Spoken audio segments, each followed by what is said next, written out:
तस्वीरें अपने आप में बेहद खास हो जाती हैं। देखिए जो तमाम सवाल आप पूछ रही हैं, तीसरे चरण की बात करें अगर हम अंजना में, उसके पहले तस्वीरें आपको जरूर दिखाऊंगी।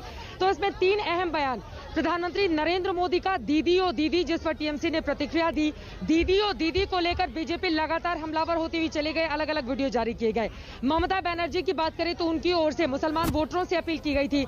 इसके अलावा उनकी ओर से यह भी बयान दिया गया कि सिर्फ एक पैर से मैं बंगाल जीतूंगी और 2 पैर से दिल्ली जीतूंगी। तो ये 3 महत्वपूर्ण बयान रहे दूसरे चरण के चुनाव के बाद, जिनकी सबसे ज्यादा चर्चा हुई। और आज तीसरे फेज की वोटिंग में भी यकीनन ये तमाम बातें जिसको बार बार यहाँ पर भी जो मतदाता है वो दोहराते हुए बात करते हुए आपस में नजर आ रहे हैं। हम लोगों से बातचीत करते हैं। महिलाओं की वो कतार जिसका बेसब्री से सभी इंतजार करते हैं। महिलाओं से वोट डालने की अपील की जाती है, लेकिन महिलाएं जब मुखर होकर घर से बाहर निकलती हैं लोकतंत्र के इस पर्व का हिस्सा बनने के लिए, तो होली दिवाली जैसा ही माहौल होता है। घर में जो भी नई नई साड़ियां होती हैं वो निकाली जाती हैं, अच्छे से तैयार हुआ जाता है। घर का कामकाज बाद में करेंगी, लेकिन उसके पहले यहाँ पर पहुंच गई हैं कुछ महिलाएं। उनसे बातचीत करते हैं।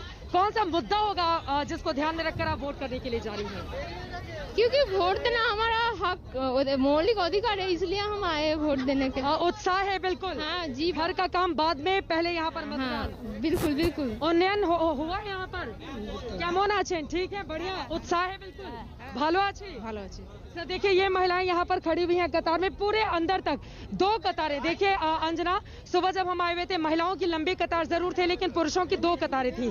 लेकिन महिलाओं की तादाद इतनी ज्यादा यहाँ पर बढ़ गई, जिसके बाद महिलाओं की भी 2 कतार बनानी पड़ी। और यहाँ पर जो पुरुषों की कतार है वो छोटी हो गई है, लेकिन महिलाओं की कतार लंबी है।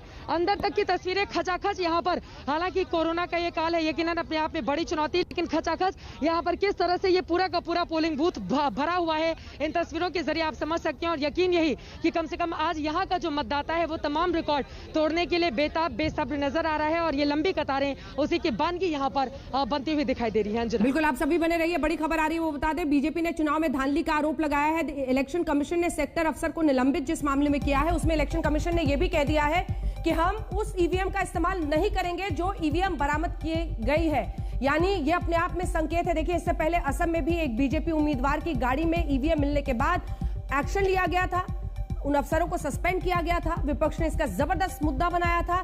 इधर टीएमसी नेता के घर से ईवीएम मिले हैं और उन ईवीएम्स का इस्तेमाल नहीं किया जाएगा, वो स्पेयर ईवीएम थे। बीजेपी ने चुनाव में धांधली का आरोप लगाया है और ये खबर हुगली की है, जहां पर इलेक्शन कमीशन ने सेक्टर ऑफिसर को निलंबित भी कर दिया है। साथ में ये कहा है कि उन ईवीएम्स का चुनाव में इस्तेमाल नहीं हो रहा है, नहीं होगा बरामद ईवीएम का चुनाव में इस्तेमाल।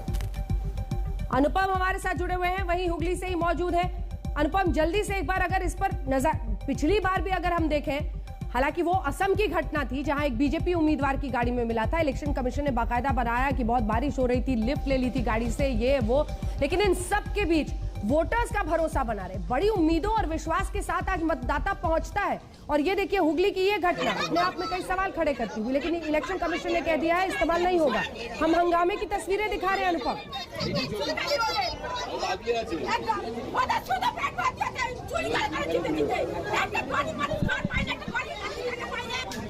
अनुपम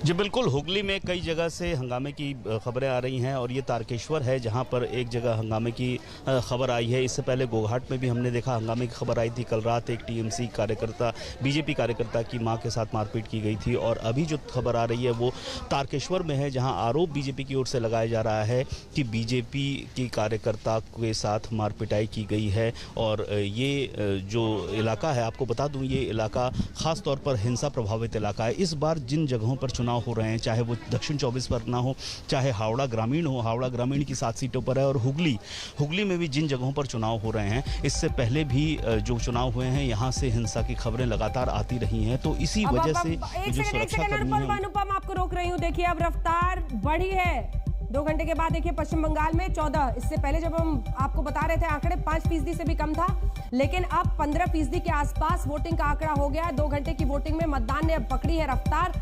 लगभग 9:45 बजे अब जब आंकड़े आ रहे हैं, मुझे लगता है ये 9 बजे तक के आंकड़े होंगे। तमिलनाडु में 13% के ऊपर, पश्चिम बंगाल में लगभग 15% के आसपास मतदान का आंकड़ा पहुंच गया है।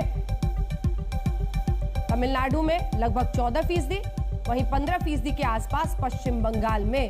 लेकिन जो पहले और दूसरे दौर का मतदान प्रतिशत रहा है वो वाकई बहुत ज्यादा था और हो सकता है